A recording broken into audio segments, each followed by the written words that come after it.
Hello, I'm Dango Rose.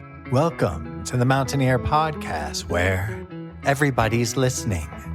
The Mountaineer brings you the latest news of the Peak to Peak region, in print, online, through our podcast, social media, and special publications. Now, listen in to the latest news of the area with our local journalists.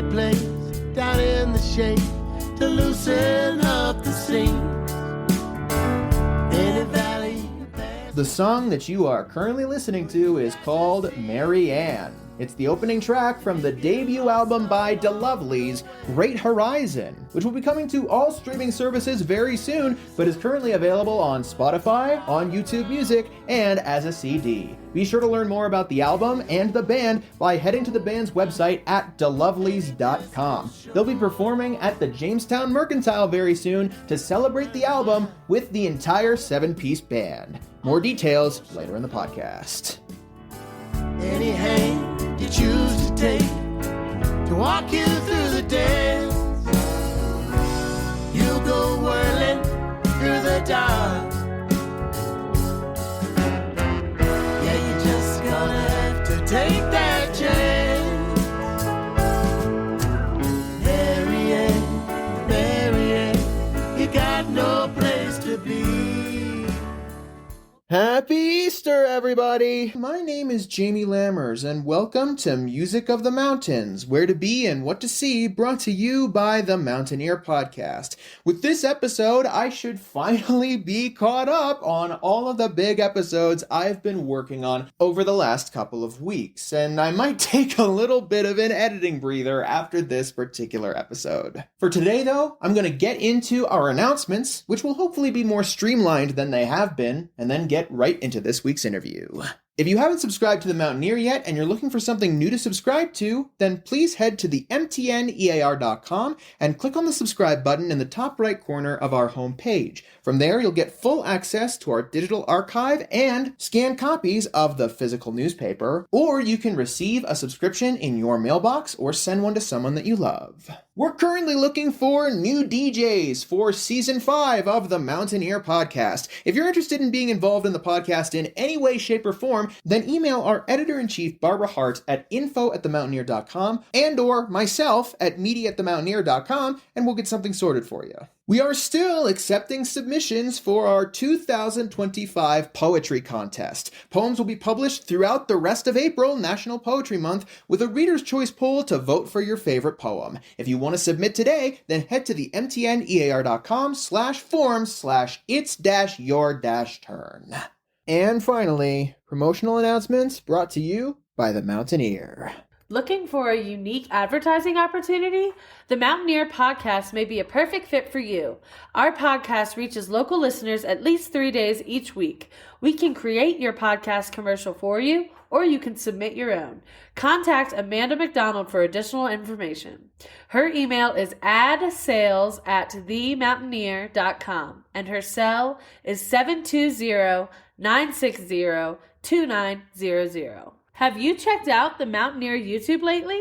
We are very excited to have a videographer intern this spring, as well as Clementine Miller, who's been working hard to record some of our local events and meetings to share with you. Go check it out on the Mountaineer YouTube. Have you seen our 2024 Peak to Peak Visitors Guide? We have just launched our 2025 Media Kit for the next guide. Go to our website and click on Advertise to see the full media kit there. Spring is springing, and we all know that means the flowers will be popping out all over the place, reminding us of beautiful art.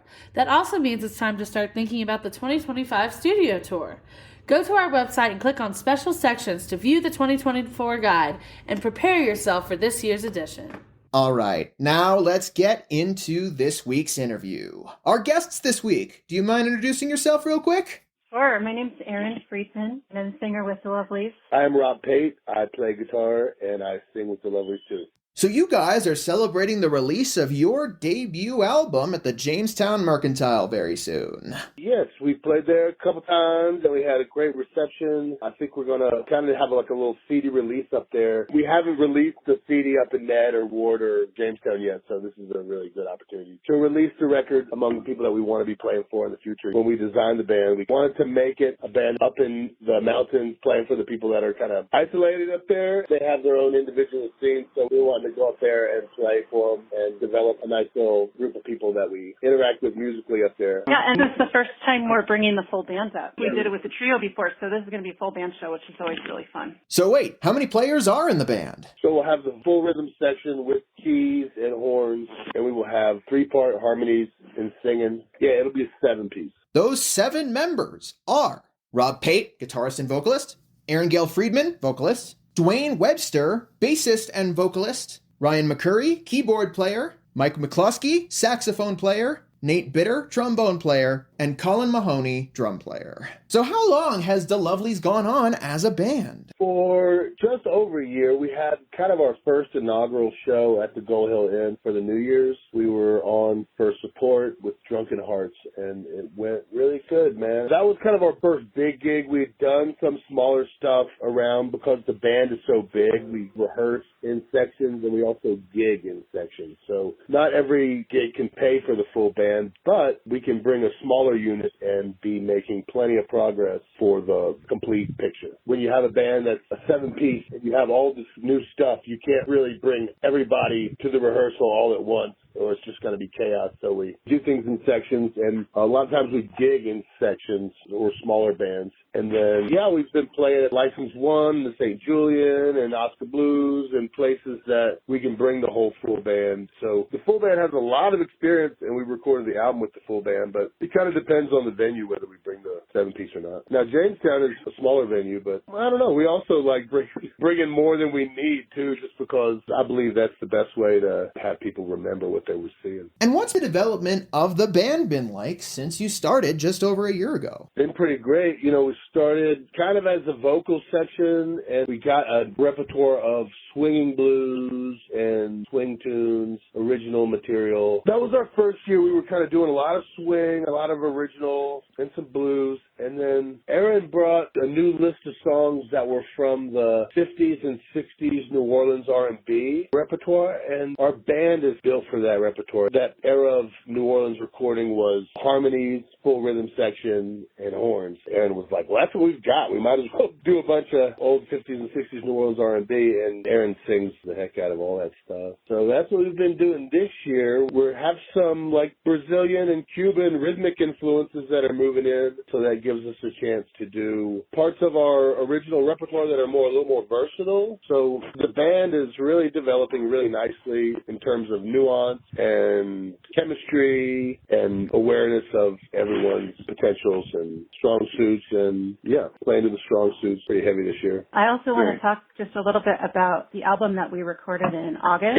of 2024. For sure. So we played a ton of gigs. Like Rob said, we started out in 2024 playing New Year's Eve at Gold Hill, and then we had a lot of gigs in the spring and summer, and we were really culminating all of that live performing with some time in the studio in August. And it was a really nice opportunity for every member of the band to have a voice and to contribute to the arrangements and be featured. And we had a really wonderful couple days in the studio at the Wrecking Room in Lyons and put down 12 tracks. And 9 of those are original tunes, and we're really, really proud of the whole album. There's a few traditional jazz and blues tunes, and the rest is all original music. We all are practitioners and fans and enthusiasts of the old-time development of American music over the past 100 years. We do a wide variety of jug band songs from the teens and the 20s. We get into the swing era. We have a repertoire of swing stuff we can do from the 20s and 30s and the 40s, when the 50s and 60s and funk came about. We have horns that are like, that's kind of their bag, so we're doing a little more funkier stuff. The piano player goes and studies in Cuba, piano and drums, so he always comes back with all this wonderful insight that we make him share all of his info with us. And The band was kind of created to be bubbling with dynamism. And because everybody has their own voice in the band in a legit way, when we do rehearsing, it's in small sections and everybody gets a chance to open up and share what they think a particular part needs to be doing or the direction it needs to be going to support the sentiment or whatever. It's a really exciting project of, the chemistry and the dynamics are such where there's always fresh stuff popping out. It's really nice. It's also kind of based on the local bent for academic music. It's not too academic, but it is fully music created by literate people who also have developed their improvisational language. They understand the varieties of languages and the accuracy in being able to perform that stuff. It's really exciting. I mean, I wake up every day excited about what's going on. So what are your guys' musical backgrounds outside of the Lovelies? How did you get started in music in the first place? Yeah, Erin, you want to go first? You go ahead. Sure. I was born in Alabama. I was born in Selma and raised in Montgomery, just like the March. It's a civil rights epicenter. Montgomery is right on the interstate in between New Orleans and Atlanta.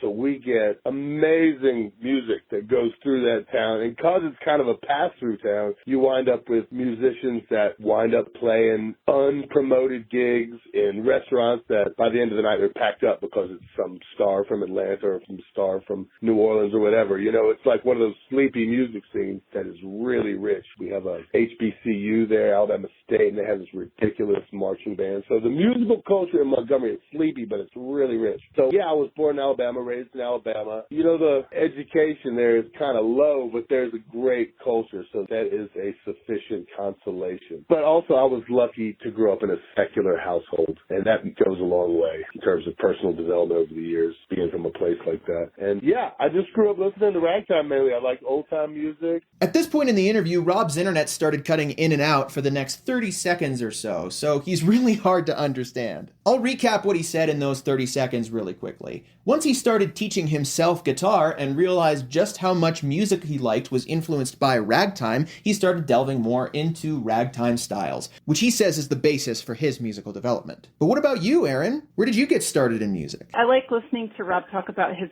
influences because we grew up in really different places. I grew up in Northern California, but there's a similarity there where I was exposed to really great music, even though I was out in the middle of nowhere. I was just thinking about how I think I saw Green Day perform when I was in high school in like a very small club where there was hardly anybody there. And Sublime, like a lot of really great bands from the 90s were playing like backyard parties. So I grew up on a lot of punk and grunge, and that's what I love. But I started singing jazz when I was a teenager, and I've studied jazz ever since. For context, this interview, along with the previous 4 interviews we've aired on the Mountaineer podcast, were recorded on April 7th, 2025. So for both of you guys in particular, Rob and Erin, do you prefer playing on your own? Do you prefer playing in a group context? Are there pros and cons to both? Rob started cutting in and out again, and actually his call dropped on his end, so he had to rejoin the call. The cutting in and out was not as bad this time around, so I've left it in because you can still understand him pretty well. But just know it's going to sound garbled for the next 30 seconds or so. The call went back to normal once Rob dropped out and we called him back in. I want to play with a group.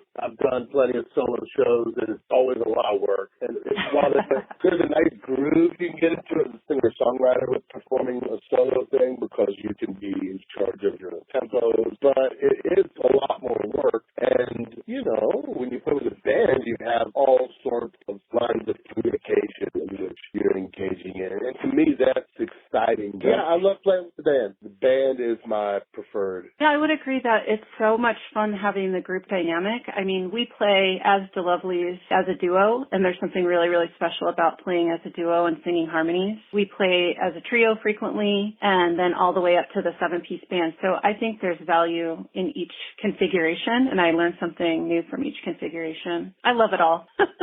But I do love our full band. I'm very excited about bringing the full band to Jamestown. I think it's going to be a party. And what do you love most about being able to perform live, particularly with the Lovelies? Erin, want to take it? I would say in this And what I have enjoyed, aside from working with all of these fantastic musicians on traditional or standard material, I think developing original material together has been super rewarding and just an exciting process to be in with people. So I think developing the original material is my favorite. That's what I feel really focused on after recording our first album and moving kind of towards developing a lot more material for our second album. I'm just really excited about having original songs. So The Lovelies is made up, everyone in the band is super competent, but the songwriting stuff, the process of learning it, we do everything very slowly so we are able to achieve accuracy in a good, unfrustrating, and stressless process. And so essentially what you get is you get to enjoy spontaneous moments throughout the shows that are just like first times that you're experiencing this. You know that they exist, like the chance to experience that kind of musical connection with people, and everyone, not only are they competent, but they are very soulful players with great ears. It's an open vessel at all times. Everyone has learned the material the way they want to do it. Everyone has kind of developed their own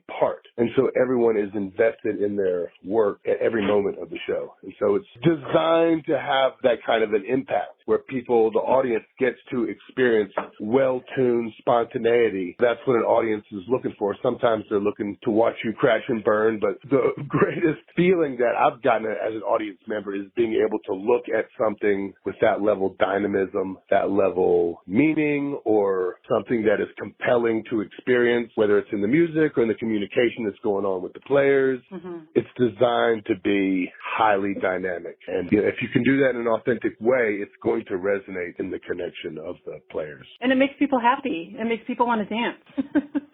And is there anything in particular you hope audience members will be able to take away from a DeLovely show when they come to see one? Yes, I want them to be able to look inside of a creative vessel and be compelled to stare at it and not want to look away. Yeah, a lot of people have told me at different times in different shows that we just have a lot of joy in what we're doing, and it's very infectious. So that's definitely my mission and my goal for any performance.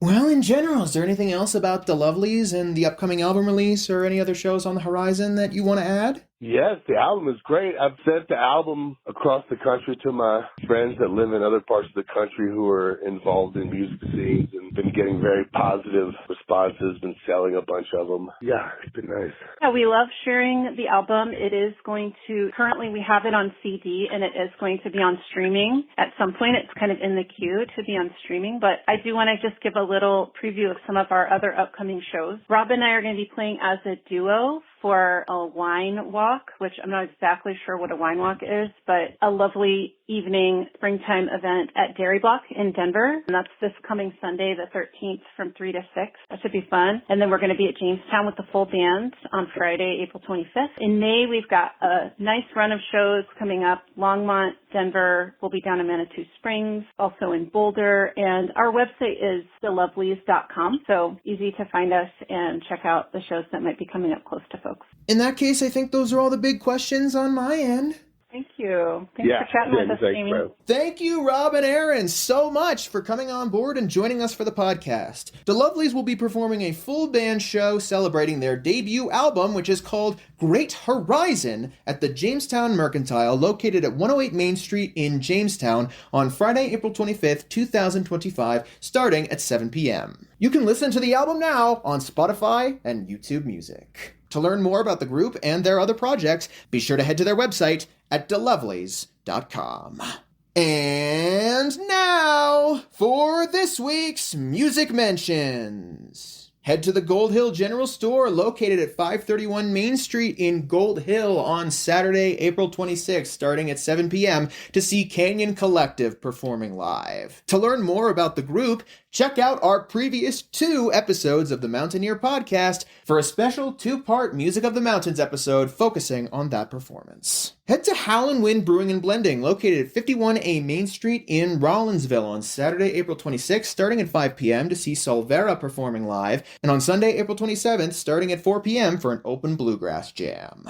Head to the Jamestown Mercantile, located at 108 Main Street in Jamestown on Wednesday, April 23rd, starting at 5 p.m. for an open mic night, on Thursday, April 24th, starting at 7 p.m. to see Patrick Deathlefs performing live, On Friday, April 25th, starting at 7 p.m. to see DeLovely's performing live, and on Sunday, April 27th, starting at 10 a.m. to see John Shepard performing live. Head to Knotted Root Brewing, located at 250 North Caribou Street in Nederland, for their regularly scheduled music events. Every Wednesday at 6 p.m., they host open mic nights. Every Friday at 7:30 p.m., they host DJ nights. Every second Friday at 7:30 p.m., they host reggae DJ nights. And every Sunday at 5 p.m., they host Jazz Sundays. Head to the Caribou Room, located at 55 Indian Peaks Drive in Nederland, on Friday, April 25th, to see the River Arkansas performing with Clay Rose from Gasoline Lollipops. Doors open and dinner starts at 7 p.m., and the show starts at 8 p.m. And finally, pick your preference. If you want to head over to Gilpin County, then be sure to check out the Very Nice Brewing Company location at 180 Jankowski Drive in Black Hawk on Saturday, April 26th, starting at 5 p.m. to see Montana Sand performing live. If you want to head over to Nederland, then be sure to check out their location at 20 East Lakeview Drive, number 112 in the Caribou Village Shopping Center on Friday, April 25th, starting at 6 p.m. to see Eric Richard Stone performing to tour his new album, Living the Dream, and on Saturday, April 26th, starting at 5 p.m. to see Derek Damesole performing live. Did we miss you or any of your performances? Do you want to submit your music listing in the Peaks Peak area? Do you have updates to your business or to your performances? Please call 303-810-5409 or email info@themountaineer.com or media@themountaineer.com to be included in the next print edition or the next podcast of The Mountaineer. Thank you so much, everybody, for tuning in to this week's Music of the Mountains, Where to Be and What to See, brought to you by the Mountaineer Podcast. And thank you, everybody, for bearing with me on this incredibly chaotic schedule the last couple of weeks.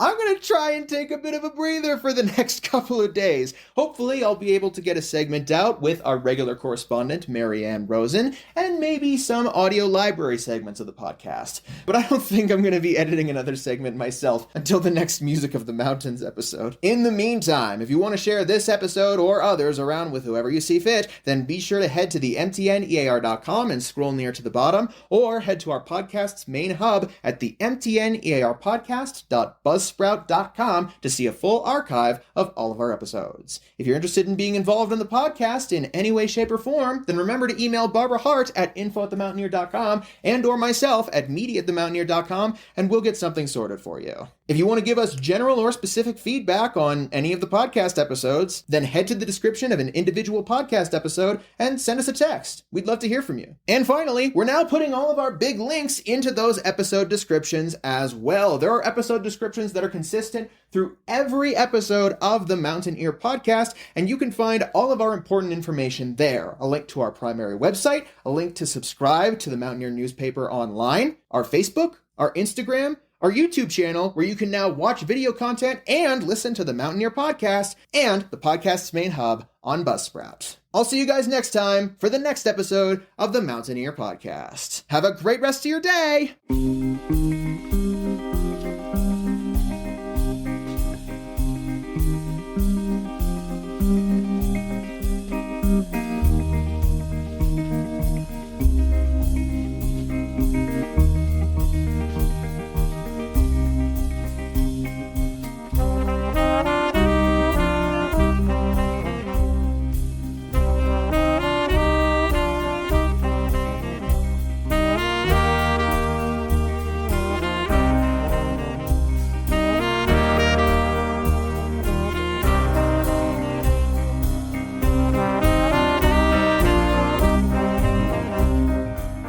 The song that you are currently listening to is called Take It Easy Jim, and it's from the debut album from DeLovely's, Great Horizon, which you can listen to on Spotify or on YouTube Music, or request a CD for. Learn more about the album and the band DeLovely's by heading to their website at delovely's.com. They'll be performing as a full 7-piece band at the Jamestown Mercantile, located at 108 Main Street in Jamestown, on Friday, April 25th, 2025, starting at 7 p.m. to celebrate the release of Great Horizon.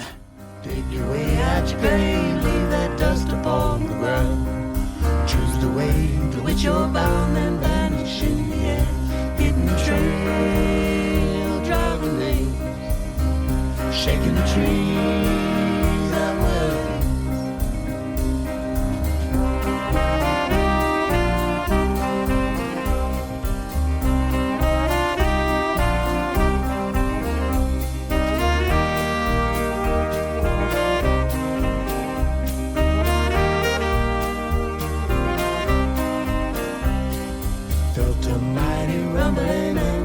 days came crashing down. It only took a couple hours to tear apart the town. What you left to do when you're moving slow?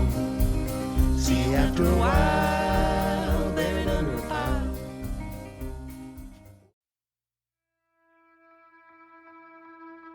And that's it for our show. Subscribe online to get more access to more news, weekly updates to our community calendar, and a link to our YouTube channel by visiting themountaineer.com. Be sure to use the coupon code PODCAST when subscribing for a 10% discount, only available to our listeners. If you are in the local Peak-to-Peak area, be sure to pick up a print edition of The Mountaineer at a local business. I'm Dango Rose. Thank you for listening.